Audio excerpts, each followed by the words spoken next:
Hello and welcome to my channel. My name is Christina Moyer, also known as KMO Art YYC on Instagram and Facebook.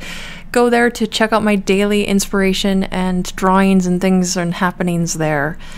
Today's video is a time lapse of a painting I just completed called Serenity. I know for me, I felt like the bird just has this serene look to it, so that's why I called it Serenity.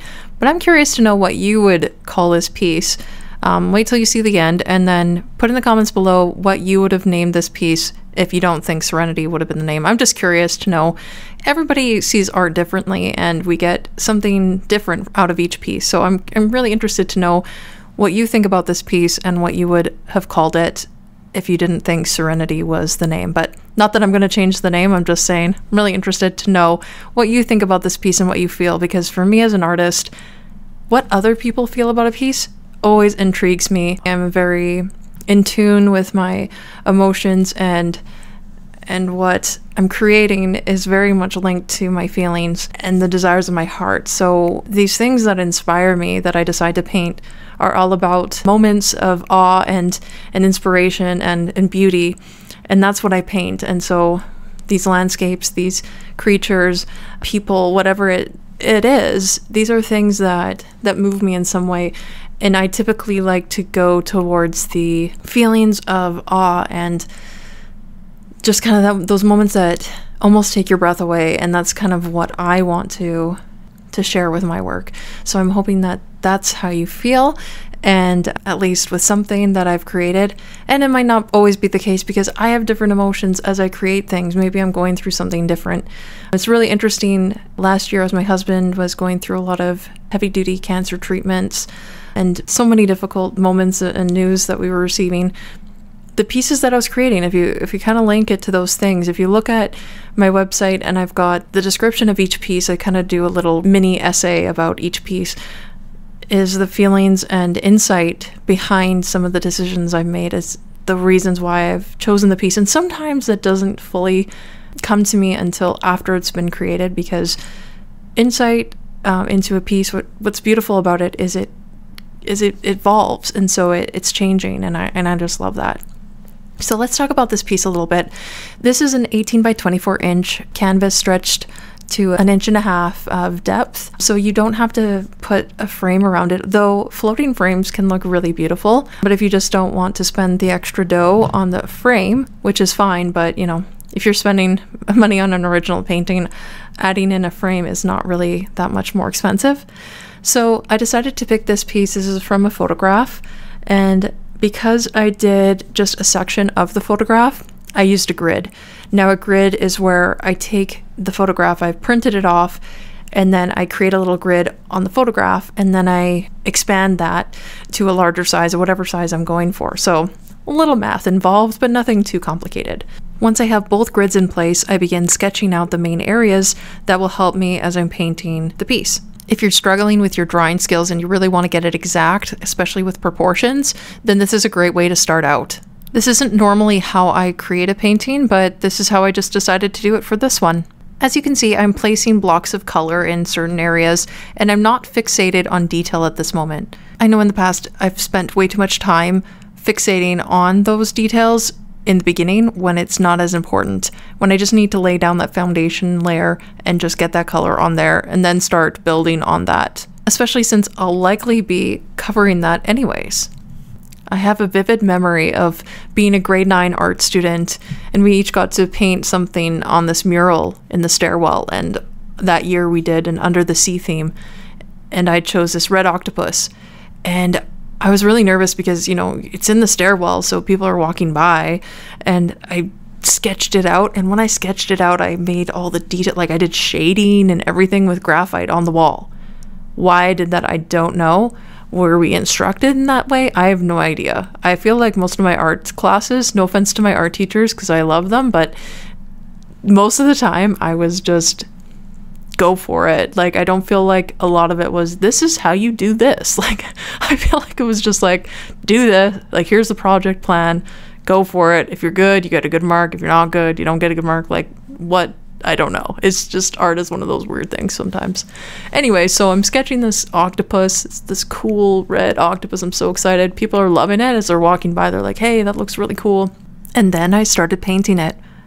Well, I guess I wasted my time sketching out all those details and shading because I had to block out and paint, and all of that would be hidden. So really the outline was all I needed. And the first step was to paint this solid red layer as a base, basically over almost the whole octopus besides the eyes. And I had this boy who had told me, oh, that he loved it so much when I had sketched it. He said, oh, it was better before. Like, I was like, oh, just shaking my head because he didn't know the process. So try not to judge too harshly when you see someone's work within process. Like if I say in progress, just know that it's not finished yet. So you can't judge. You don't know what's going to happen on top. It could be a big surprise, you know, could just blah, something shocking like right on top of there. You don't get those details till the end, and really it's not until the end that it's really this beautiful thing. Like if you just stopped someone in the middle of making bread and you're like, let's taste it. Pretty sure it's not going to be that good, right? There might be some exceptions to that rule, but still, just stop checking each other out under a microscope. It's just not pretty. Nobody's pretty. Nothing is. Look from a distance and squint your eyes. Then everything looks a little bit better. And when I did finish it, guess who came back to tell me, okay, yeah, it actually looks great now. Haha, very funny. I'm assuming that mural is painted over for another grade 9 class because that was many moons ago, but I'm actually kind of curious to see if any of that is still there. Well, at the very least, it's lodged in my memory and now it's on this video. There might also be a picture of me in my yearbook with me beside my piece. Yeah, with my awesome bangs. So now we don't have to forget. Lovely. In the comments below, let me know if you'd rather me speak like this for my time-lapse videos. Okay, am I the only one who doesn't understand ASMR? I just don't understand it. It's not my thing, I guess. Maybe part of me can understand a bit of it, but it seems kind of creepy. And I had a friend tell me, hey, you should do ASMR videos. And I thought, what is ASMR? And then I checked it out on YouTube and I thought, why did they think I'd be good at this? I'm not really sure what. Do I have a good soft voice that is very soothing? Let me know in the comments below, because I could do some chocolate eating ASMR videos. That wouldn't be creepy at all. It would be especially interesting since less than a week ago I got Invisalign, and so yay, but also nay. It's great because I've been wanting straight teeth for the longest time, but it's also sad because now I talk funny and I sound a little bit better than the first few days, but I apologize if my video sound isn't as good as my previous video, but I'm gonna try my best, so please be a lover, not a hater. Thank you. Should we get refocused on talking about the painting? I don't know, this is kind of fun. So one of the things I love to paint is water. You haven't seen it much on here yet, but if you look on my website, ChristinaMoyer.com, or my @KMOArtYYC on Instagram and Facebook, then you'll know that I love to paint water, whether that's with acrylic. I've even done some sketching with water, although that's not quite the same, and watercolor. So yes, I love water, especially moving water. I love lakes, but the rivers and oceans, those are especially interesting to me. And this piece has water in it, and I really love the difference from this water, from previous waters that I've painted.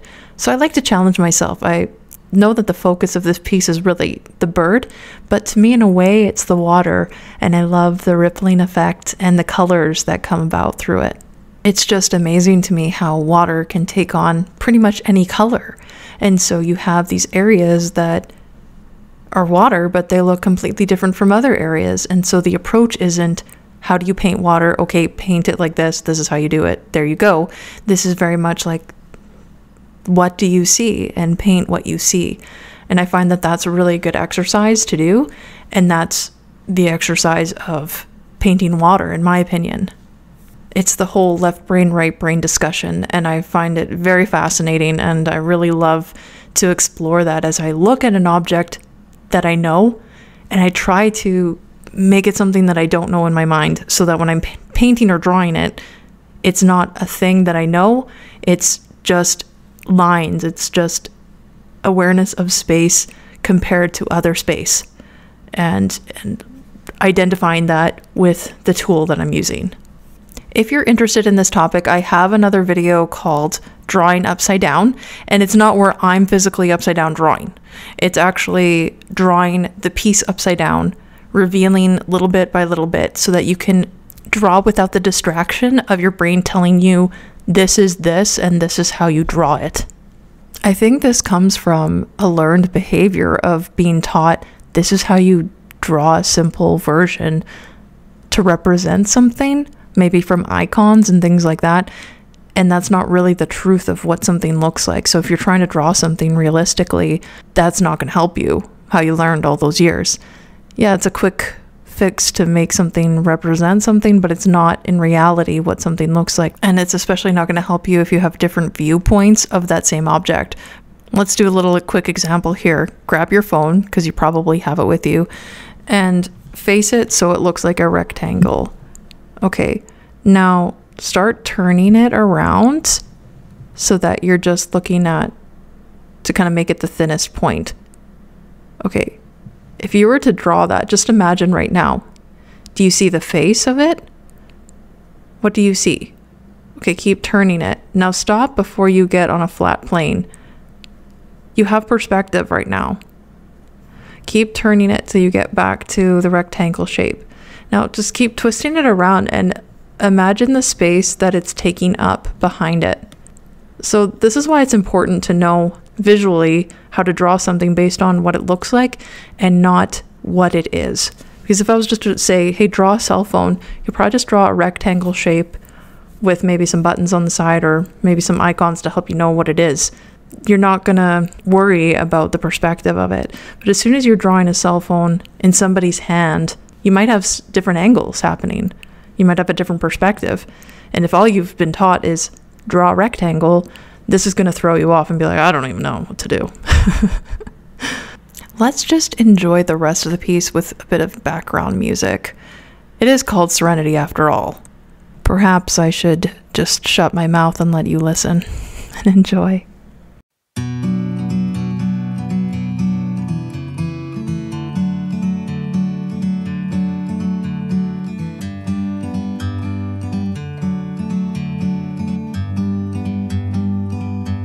Like a bird on a tree,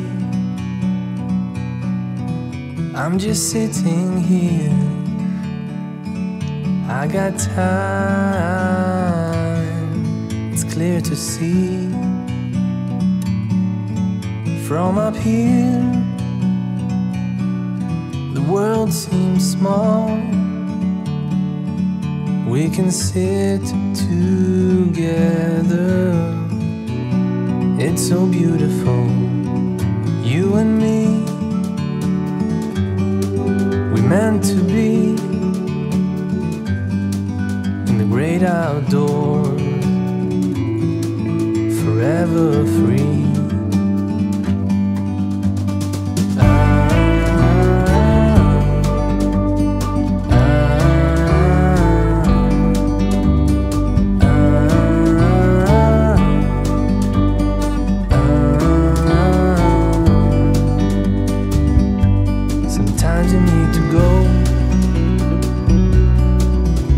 A step back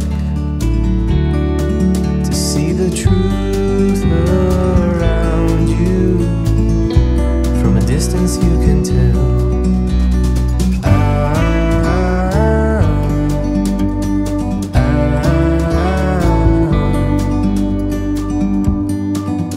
You and me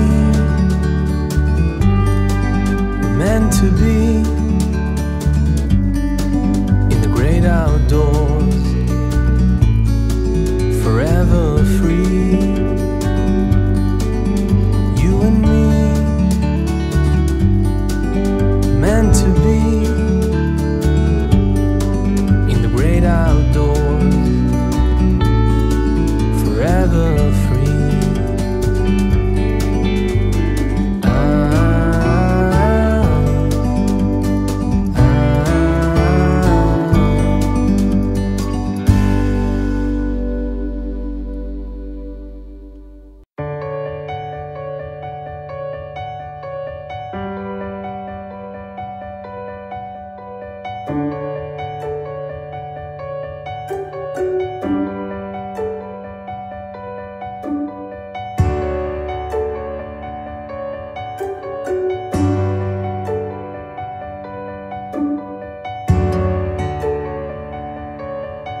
and far from mine.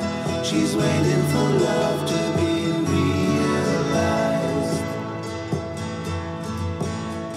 I'll send her my heart covered as a gift, and hope that you'll take it into her side.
looks like we're getting to the end of the piece.